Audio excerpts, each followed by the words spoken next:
On the morning of August 23, 1993, Crystal Perry got ready for work in the bedroom of her small white wooden house in Bridgeton, Maine. And she was excited because it was her 30th birthday. Crystal was very attractive with pale freckled skin, light blue eyes, and thick, bright red hair. Her hair actually was so bright that it made her almost immediately recognizable wherever she went in her small town. And on the rare occasions when Crystal went out to a bar or went dancing with her friends, her looks made her the center of attention. Or they made her an object of desire for men watching her from a distance who couldn't get the nerve up to go talk to her. In her bedroom, Crystal finished getting dressed for work, and then she called out to her 11-year-old daughter, Sarah, to let her know it was time to go. But Sarah was already standing behind her mom, and she shouted, "Happy birthday!" Crystal was startled, but she turned around and gave Sarah a big hug. Crystal had only been 18 years old when Sarah was born, and she had actually only been 15 years old when she married Sarah's father. At such a young age, Crystal's parents had to give their legal permission for the marriage to take place. But the marriage didn't last, and Crystal had gotten divorced when Sarah was a little girl. Since then, Crystal and Sarah had pretty much been on their own, and they were as close as a mother and daughter could get. They spent almost every night together, watching movies, reading books, and talking and laughing in their house. Even as Sarah got older, Crystal still made it a point to tuck her in before bed, and sometimes she would even sing to her until she fell asleep. And on that morning of her 30th birthday, Crystal was heading out to her job at a local shoe factory that she had only taken just so she could make enough money to afford the little house where she and her daughter lived. The work Crystal did, sewing parts of shoes by hand, was totally backbreaking, and she would come home from work at night feeling totally tired and smelling of chemicals from the factory. But Crystal thought the long hours and hard work was all worth it because Sarah had a home and a room of her own. Crystal and Sarah walked outside, they got into Crystal's car in the driveway, and drove down the road through Brighton. Their house was secluded and surrounded by woods, and there were only a few houses nearby. But after a short drive, they pulled up to the house of a family friend where Sarah was going to spend the day. Crystal gave her daughter a kiss, told her she loved her, and then waved goodbye as Sarah walked up to the house. Then Crystal drove off and headed to work. When Crystal was a few minutes away from the shoe factory, she slowed down and stared out the windshield. There were these black balloons tied to a telephone pole. It was a weird sight, and Crystal didn't know what the balloons were for. And then things got even weirder when she saw more black balloons tied to telephone poles at regular intervals along the road. Then, when she was just outside of work, she saw even more black balloons, but this time they were attached to a huge sign that said, "Happy 30th, Crystal." Crystal nearly slammed on her brakes, and she almost started crying out of happiness. She couldn't believe her friends and coworkers had taken the time to set all this up just to make her feel special on her birthday. Then she started laughing when she realized they'd chosen black balloons because she was 30 years old now. Crystal parked her car and walked into work, and there were even more balloons and signs waiting for her. And that day, they had a huge party for her at the factory, but that was just the beginning of Crystal's birthday celebration. That night at the house, Crystal made dinner, and Sarah set the table. Crystal's boyfriend, Dennis Butler, was on his way over to join them for Crystal's birthday dinner, and Sarah was very excited. She liked Dennis because he was funny and nice to her, and he didn't talk to her like she was a little kid. Crystal was happy that Dennis was good with Sarah and that Sarah liked him, but Crystal still wasn't sure about her own relationship with Dennis. Dennis was about to turn 20 years old, but he worked full-time and he'd actually already been married before, so he seemed older than he was. But Crystal still just felt totally strange about the 10-year age gap between them. Still, Crystal and Dennis always had a good time together, and she knew finding the right guy in a small town wasn't always easy. The tourists who came to Bridgeton, Maine from all across New England saw it as a quaint little city with stunning natural beauty and charming shops and restaurants. But the people who lived there knew there was actually a side of the town that the tourists did not see. Drug use and drug dealing had been a problem in the area for years. In fact, one of Dennis's old high school classmates who lived not too far from Crystal, a guy named Michael Hutchinson, was known to show up to bars in town or just to walk around the streets totally high on cocaine. So, as Crystal put the finishing touches on dinner, she told herself that at least Dennis had not fallen into that kind of lifestyle. And it was her birthday, so she just wanted to be happy and have a good time and not spend the night worrying about her future with Dennis. A few minutes later, there was a knock on the front door, and so Sarah walked across the linoleum kitchen floor, went through the small living room, and opened the door, and there was Dennis. Dennis said hello to Sarah and gave her a big hug, and then he shouted happy birthday to Crystal. Dennis was tall and thin with dark hair and a square jaw, and he wore a gold earring in one of his ears. He went into the kitchen, gave Crystal a kiss, and then handed her a birthday card and a present.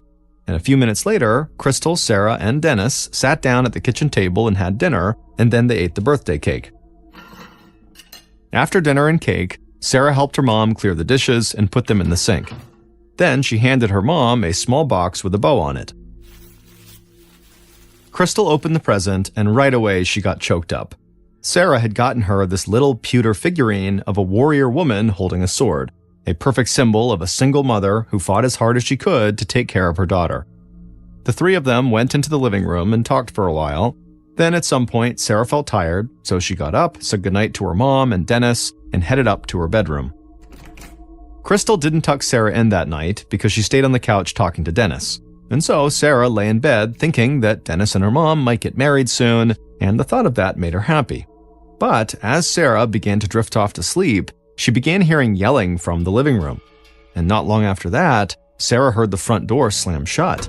And then she heard Dennis's car screeching out of the driveway. Sarah had no idea what had happened, but it obviously sounded bad, but she just stayed there in bed and tried to go to sleep. Crystal sat in the living room, crying on the couch. Her perfect birthday had fallen apart because Dennis had flown off the handle and gotten totally upset with her. She didn't actually know why he'd gotten upset. Maybe it was because she mentioned that she was not sure about their future, or maybe it was something Crystal wasn't even aware of. But the reason for the outburst didn't really matter to Crystal, because when Dennis had gotten angry, he got loud and scary. And she decided that was not the kind of guy she wanted around her daughter anymore. And so, before Dennis had stormed out of the house, Crystal had made it clear to him that their relationship was over. Crystal wiped the tears from her eyes, went to her room, and got ready for bed. Then she climbed under the covers and stared up at the ceiling. She knew the black balloons her friends and coworkers had gotten her for her birthday had been a joke, but for the first time, Crystal really did feel old. However, she hoped, now that she was 30, that her life would get a little calmer and easier, and that she wouldn't have any more nights that ended in shouting matches. But not long after Crystal's 30th birthday, for reasons even Crystal couldn't totally figure out, Crystal let Dennis right back into her life. Dennis spent the next several months trying to convince Crystal to put their past arguments behind them. He worked hard to prove that she could trust him, and he did everything he could to win her back. And Sarah found herself hoping that her mom and Dennis would make things work and stay together for good this time. And eventually, Dennis proposed to Crystal, and Crystal said yes. And for a time after the proposal, Crystal and Sarah thought their lives were about to change for good. And, along with Dennis, they would become this happy, loving family.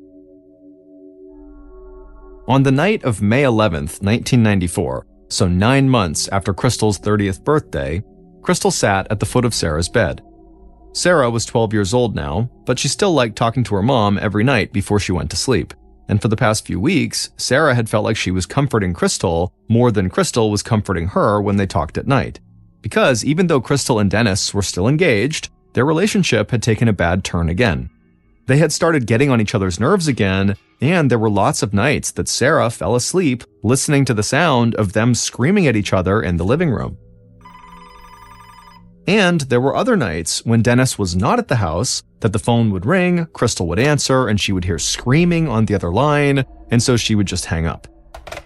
Sarah knew her mom was worried about the arguments and the angry phone calls, but whenever the mother and daughter were together, Crystal never let on that she was upset. She was always very positive and upbeat around her daughter. Crystal thought that no matter what happened with her and Dennis, that she and Sarah would be just fine. In the bedroom, Crystal said goodnight to Sarah, kissed her on the forehead, turned off the light, and walked out of the room. She went to her own bedroom, got undressed, and slipped on a blue terry cloth robe. Then she went to the living room, picked up a book, sat down on the couch, and started to read. Crystal could hear the rain falling on the roof. She loved that sound. It made her feel relaxed and safe somehow, like the rain would let her hide away from the rest of the world. But after midnight on May 12th, there was a sudden knock at the front door. Crystal put her book down and quickly walked across the living room. She didn't know who was there, but she didn't want their knocking to wake up her daughter. Crystal opened up the door just a little bit, and then she and the person standing outside talked briefly. Then Crystal smiled, opened the door wide, and let the visitor into the house. Just before 1 a.m., so less than an hour after this visitor had knocked on the door and come inside, Sarah woke up in her bed. She heard shouting coming from the kitchen, and so she figured her mom must be in another fight with Dennis. So Sarah closed her eyes and tried to go back to sleep. But then Sarah heard her mom scream, "No!" over and over and over. Sarah got scared and yelled to her mom, but Crystal just kept screaming, "No, no!" from the kitchen. Sarah immediately got out of bed and grabbed her white terry cloth robe that was similar to her mom's, put it on over her pajamas, and crept across her room to the door as quietly as possible. She wanted to help her mom, but she didn't know what to do, so she just crouched there by the door and listened. Then she heard something like boots stomping in the kitchen, and she heard a loud crash like something had fallen onto the floor. Sarah stayed in her room, too terrified to move. Then the house fell silent, and she thought about running out of her room, but suddenly she heard footsteps in the kitchen again, so she kept waiting inside of her bedroom by the door. Minutes later, Sarah heard the sound of the front door opening and shutting, and then there was no more sound coming from the living room or the kitchen. So Sarah stood up, flung her door open, and ran from her bedroom to the front of the house. She looked into the kitchen and she screamed. Sarah saw her mother lying on the kitchen floor. There was blood on her robe and her legs, and near her was the phone that was off the hook. Sarah began yelling for her mother, but Crystal didn't respond. So Sarah grabbed the phone and tried 911, but the phone wasn't working. It just kept on beeping. So Sarah dropped the phone, ran out of the kitchen and out the front door into the rain. She felt wet grass and mud on her bare feet as she turned up the road and ran towards her closest neighbor's house. When she got there, Sarah rushed up to her neighbor's door and started knocking and screaming, but there was no movement inside and nobody answered the door. So Sarah turned and ran to the house across the street. She was cold, her robe was soaked, and her feet were caked in mud. She banged on the door as hard as she could and she waited, but again nobody answered the door. So Sarah turned again up the road and started running into town. By this point, her legs were burning and she was totally out of breath. Sometime after about 1:30 in the morning, after Sarah had run for about 1.5 miles in the rain, she made it into town. She saw a light on inside a small Italian restaurant, so she ran to the restaurant door and started pounding on it. Then she noticed a light go on in the small apartment above the restaurant where the owners lived. And a few seconds later, a man and a woman, the restaurant owners, opened the door.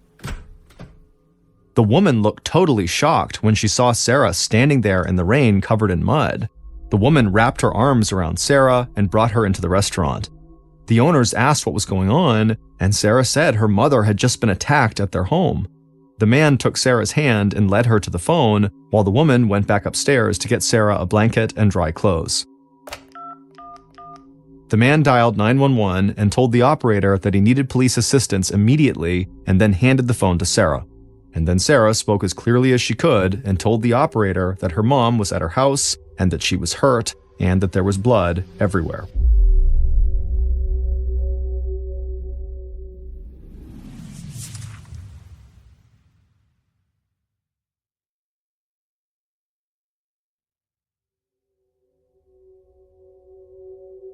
A few minutes after the 911 call, Detective Dick Pickett of the Maine State Police drove down a dark, rural stretch of road toward Crystal and Sarah's home.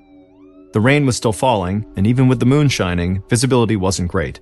But Pickett saw the flashing lights of an ambulance, so he was able to find his way to the small white wooden house nestled in the trees. Pickett parked his car and stepped outside onto the wet, muddy ground. He was about average height, his brown hair was starting to thin, and he wore glasses. He walked into the house and he saw paramedics in the kitchen, but they had already pronounced Crystal Perry, the victim, dead at the scene. So Pickett walked over to Crystal's body. Pickett knew that small Maine towns might not be as picture-perfect as the tourists thought, but he was still shocked at what he saw, and he knew immediately that the news of this crime would cause fear and panic throughout Bridgeton. Pickett couldn't get over the amount of violence that had obviously taken place in this kitchen. His first thought was that this had to have been a crime of passion, carried out by someone who knew Crystal intimately, and whoever had done this had left a huge mess behind. There were bloody boot prints leading from the kitchen to the front door, and there was blood spatter all over the walls and kitchen counters. Soon after Pickett arrived, he was joined by several other state and local police officers and a state forensics team. Pickett led a few of the other officers on a sweep of the house, and they found their way into Sarah's bedroom, where they found the room was totally undisturbed, and there were even a few stuffed animals perfectly placed around the room where Sarah liked to keep them. After the 911 call, an ambulance had been dispatched to the Italian restaurant, and Sarah had been taken to the hospital. Pickett knew he would have to talk to her, but he couldn't imagine what that little girl was feeling at this moment. Pickett and the others checked Crystal's room next, but it also looked like it hadn't been disturbed. So Pickett believed whatever had happened to Crystal only took place in the living room and the kitchen. He walked back towards the kitchen and saw a photographer taking pictures of the scene and forensics officers studying the bloody boot prints on the floors. They hadn't found a murder weapon yet, but they still had plenty of evidence to work with. And Pickett saw a forensics officer crouched over Crystal's body, and she was fixated on one of Crystal's legs. She called Pickett and other forensics officers over, and she pointed to a small drop of blood on Crystal's leg that was almost a perfect circle. Pickett asked why that particular drop of blood was any different than the rest of the blood on Crystal's legs. The forensics officer looked up at him, pointed at the drop of blood again, and said they needed to take a sample of it, because she knew a drop like that had to be what was known as a passive blood drop. That meant it did not come from Crystal. And in this particular case, the forensics officer said the blood could have only dripped off of someone who was standing right over Crystal and fallen onto her body after she was already dead. So the forensics officer was pretty confident that that drop of blood belonged to Crystal's killer. The forensics team took the blood sample and gathered other blood samples from around the room. But Pickett knew testing them would take time, and having DNA from a blood sample didn't mean authorities would necessarily be able to match it to anyone. So Pickett called his investigative team together. He said he knew it was late, but he wanted to work fast and he wanted to work smart. He sent members of the team out in the middle of the night to see if they could track down and interview Crystal's neighbors, friends, and family. And within a couple of hours, Pickett got news that set the investigation in motion. One of Crystal's friends had told police that 2 weeks earlier, Crystal's fiancé, Dennis, had shown up to Crystal's house waving a knife around and threatening to kill her. At 4 a.m., 2.5 hours after police arrived at Crystal's house, Detective Pickett and 3 other officers knocked on the door of Dennis's parents' house where Dennis was staying. It took a few minutes, but Dennis finally answered and let the police inside. Pickett asked Dennis if he had seen Crystal that night, and then Dennis did something that kind of stunned all of the officers. Instead of answering the question, Dennis started pacing the room and he turned to the cops and asked, "Is Crystal dead?" And as soon as that happened, the police decided they really needed to bring Dennis in right away for questioning. A little later that morning, Dennis sat across from Pickett and the other members of the investigative team in a small, cramped police interrogation room. Pickett didn't waste any time with pleasantries. He told Dennis that in the few hours since they had found Crystal's body, they had already learned that she and Dennis had a pretty rough relationship and that Dennis was known to have a temper and to get aggressive. Dennis admitted that things were bad between him and Crystal, but that didn't mean he was a killer. He said a lot of couples yell and scream at each other when they argue. Then, in a calm voice, Pickett asked if Dennis was at all responsible for Crystal's death, and Dennis said no. But then, Dennis started shaking, almost like he was having convulsions. Every cop in the room had seen suspects get nervous and have trouble staying still during interrogations, but none of them had seen anything like this before. They got Dennis calmed down and made sure he was physically okay. Then they asked him if he'd be willing to submit samples for DNA testing. Then Dennis steadied himself and said he would. After hours with the police, Dennis left the station, and Pickett thought there was a good chance that once the test results came in, Dennis's DNA would match the DNA from the drop of blood the forensics team had taken from Crystal's leg and from other similar drops they had found in the kitchen. So Pickett thought there was a pretty good chance he'd be able to close this case quickly. On the afternoon of May 12th, so a few hours after police had questioned Dennis, Detective Pickett and another officer walked into a small bedroom inside of Sarah's grandmother's house, so Crystal's mother's house. There, they saw Crystal's 12-year-old daughter, Sarah, sitting almost motionless on the bed, staring at the sunlight that was coming in through the window. After Sarah had been released from the hospital, she had been sent to stay with her grandmother. Pickett approached Sarah and introduced himself. Then, Pickett very calmly and gently asked Sarah to please tell them what had happened at her house the night before. Sarah took a deep breath and then told the officers that she had been asleep and then heard her mom screaming in the other room. She said she had stayed in her own room until everything went quiet. Then she told the officers about how she found her mom in the kitchen, how she tried to call the police, and then how she ended up running outside and all the way into town to get help. Pickett smiled at Sarah and then asked her if she had maybe caught a glimpse of the person who was with her mother, or if maybe she had recognized this person's voice. Sarah stared at Pickett. She didn't like how he was talking to her, like she was just a little kid. Sarah said she didn't see the other person because she stayed in her room the whole time, and all she had heard was shouting, so she couldn't make out the other person's voice. Pickett smiled again, then he asked her if she liked her mother's boyfriend, Dennis. And was it maybe possible that Sarah knew Dennis had been in their house, but she just didn't want to say that because she wanted to protect him? Sarah glared at Pickett. She was young, but she was smart and observant, and she thought the police wanted her to be an eyewitness who had seen the man who they already believed had killed her mom.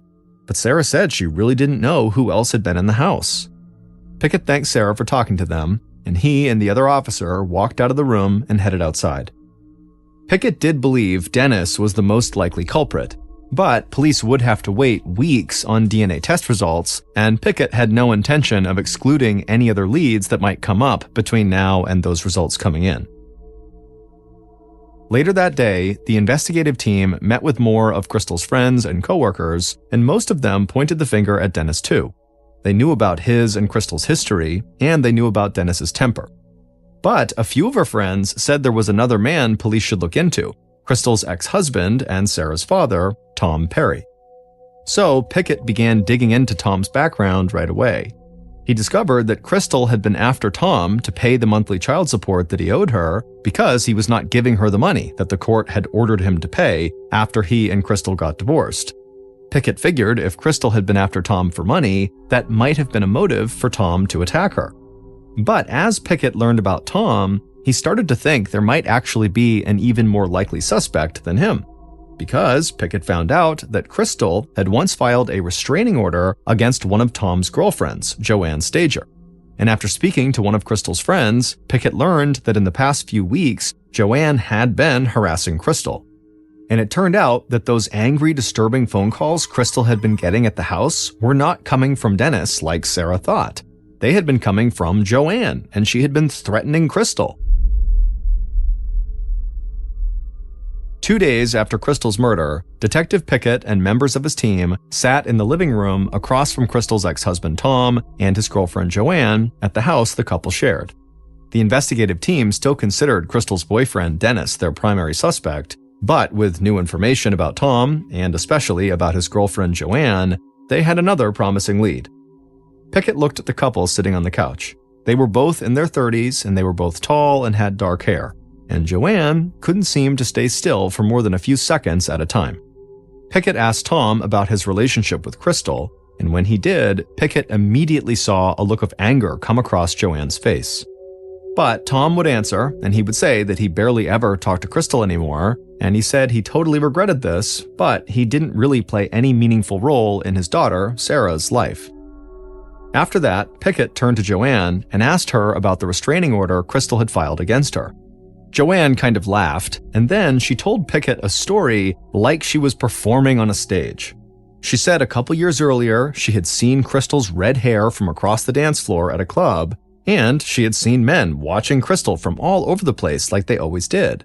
But she wasn't angry about that. She was angry because she believed Crystal still had a thing for Tom, and she was tired of Crystal calling the house. So she had marched across the dance floor and confronted Crystal about it. She said Crystal had gotten angry and looked like she was about to start a fight, and so preemptively, Joanne punched her in the face. As Pickett listened to this story, he had trouble believing that anybody other than Joanne had been the cause of that fight. After she was done, Pickett asked her about the angry phone calls, and Joanne said she was just telling Crystal to back off and to leave Tom alone. But Joanne said she would never kill anyone. Finally, Pickett asked where each of them had been at the time of Crystal's murder, and they said they had been together at the house. Pickett knew they could be telling the truth, but each of them being the other's alibi wasn't nearly enough for Pickett to accept their story. So he asked if they would submit DNA samples for testing. Tom and Joanne looked at each other, and then they both looked back at Pickett and said they would be willing to do that. Later that day, Pickett returned to the station. As he looked over his notes from the interviews police had already conducted, he still thought Dennis made the most sense as the suspect. But after meeting with Tom and Joanne, he definitely thought there were other viable suspects. Then, on May 15th, 3 days after Crystal's murder, her friends and family held a small funeral service at a church before Crystal was to be cremated. Sarah stood in the church quietly, and she listened to friends and family talk about her mother and about how much her mom had loved her. And then at some point, Sarah's mother's siblings got up and they said they would get justice for Crystal, whatever it took. And then after the funeral, members of the investigative team heard from one of Crystal's friends that Joanne had been seen popping open champagne and toasting to Crystal's death. And after that, at least some members of the state police started to believe Joanne was just as likely to have killed Crystal as Dennis. In early summer of 1994, weeks after Crystal's murder, results from DNA testing conducted during the investigation started to trickle in, and those results left Detective Pickett and the investigative team in complete shock.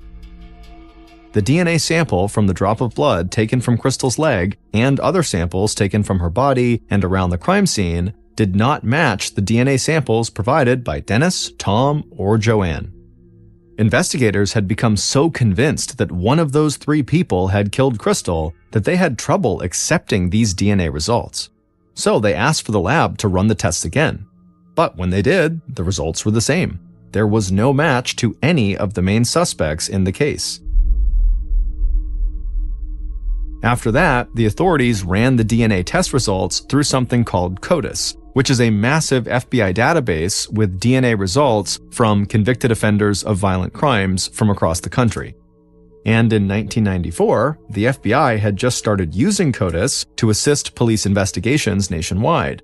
So Pickett had high hopes that this new technology would help keep his investigation on track. But the DNA samples taken from Crystal and her house did not match anyone in this massive FBI database. So all of a sudden, this case that had three strong suspects who all had clear motives completely fell apart, and Pickett and his team found themselves having to start all over. But after reassessing the crime scene and conducting a new round of interviews, all of the investigators' theories just felt like pure conjecture. Police followed leads that could possibly connect Crystal's murder to a serial killer who had been caught in the region, but DNA evidence also quickly ruled that out as well. Then, investigators started to look at the possibility that Crystal's murder could have been a robbery gone wrong. Maybe some drug user had broken into her house to steal valuables to sell for drug money, and then of course something had gone wrong and Crystal had wound up dead. After all, drugs were a real issue in Bridgeton, Maine. But a drug addict breaking in, or any robber for that matter, didn't really make sense to Pickett. He and members of the forensics team had always believed the level of violence that had taken place in Crystal's murder indicated it must have been a crime of passion, not some random robbery that just got interrupted. So Pickett soon came to terms with the fact that his investigation had almost nothing to go on.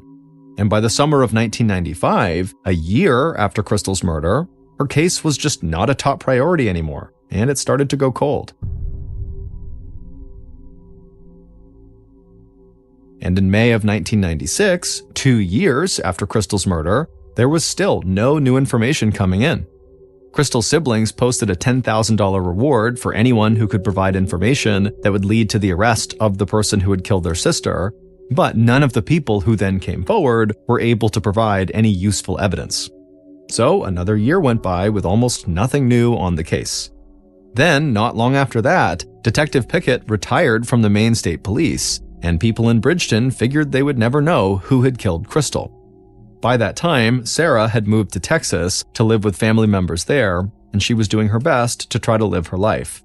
She thought about her mother constantly, but she had started to distance herself from her friends and family in Maine, as well as the police she had met during the investigation. Years went by without Sarah ever hearing anything new about her mother's murder case, and she grew up, graduated high school, went to college, and then got a job.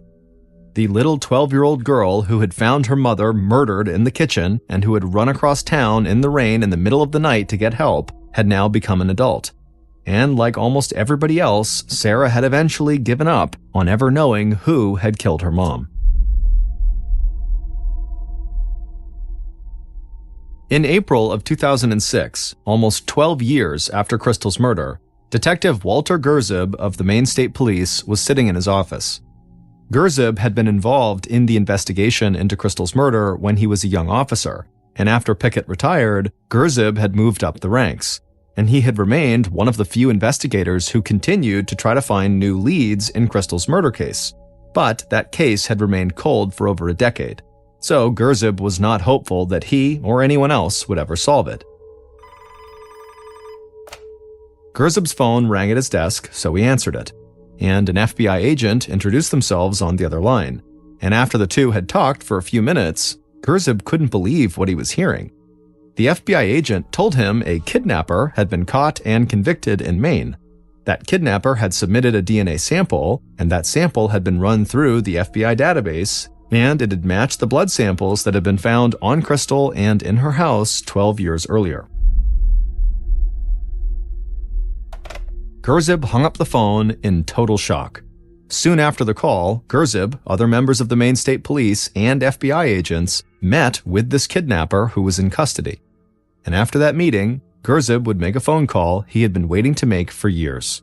He would call Crystal's daughter, Sarah, who was 24 years old at the time, and he would tell her that the police finally knew who had killed her mother. Based on the meeting with the convicted kidnapper, interviews conducted during the investigation, and evidence and DNA samples collected from the crime scene, here is a reconstruction of what police believe happened the night somebody murdered Crystal Perry on May 12, 1994.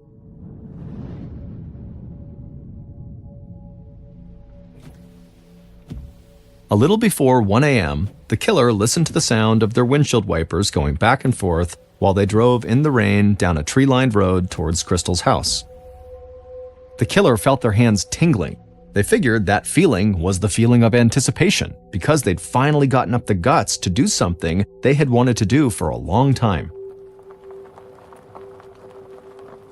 The killer pulled off the road into Crystal's driveway and parked their car behind hers.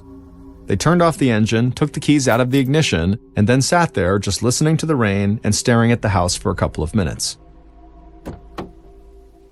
Then the killer got out of the car, walked up the driveway, and knocked on the front door. Crystal opened the door just enough to see who was there, and then moments later, she smiled and let the killer in. The killer walked into the house and made their way towards the kitchen, with Crystal following a couple of feet behind. Once the killer reached the kitchen, they stopped, turned around, and looked Crystal in the eye. The killer took a breath and then walked right up to Crystal and put their arms on her arms and then moved in to give her a kiss. But Crystal immediately pushed the killer off and told them to get out of the house. Without thinking, the killer lunged at Crystal, grabbed her, and pulled her onto the ground. Crystal kicked and thrashed, but she could not get free. And so with Crystal pinned down, the killer began to sexually assault her. After it was over, the killer got up off the floor and quickly walked over to a drawer, opened it up, and pulled out a sharp kitchen knife. Crystal saw it and screamed "no" over and over and over again, pulling herself up off the floor and running for the phone. Crystal managed to grab it, but the killer had wheeled around by this point and wrapped their arms around her, and the phone fell to the floor. The killer then threw Crystal back on the floor and pinned her to the ground again. Then the killer raised the knife, and immediately Crystal threw her fists and kicked wildly at the killer, and the killer suddenly felt the knife slice into their own hand and they saw blood dripping from it. But the killer kept Crystal pinned to the ground, they raised the knife and slammed it into her chest. After that, Crystal stopped fighting and her body went limp. But the killer just kept on raising that knife and dropping it over and over and over again. In total, the killer would stab Crystal over 50 times. Finally, the killer stopped stabbing and looked around the room. There was blood everywhere, and their boots had left bloody prints on the floor. And the blood from the cut on the killer's hand kept dripping on Crystal's leg. The killer stood up, pocketed the knife, and walked over to the kitchen counter. They grabbed paper towels, knelt down, and started wiping away some of the blood on the floor. But there was just too much, and they had already been in the house for so long, so the killer just held on to the bloody paper towels. They walked back through the house, went outside, and got into their car. They threw the car in reverse, pulled out onto the road, and drove not far down the road to where they lived in town.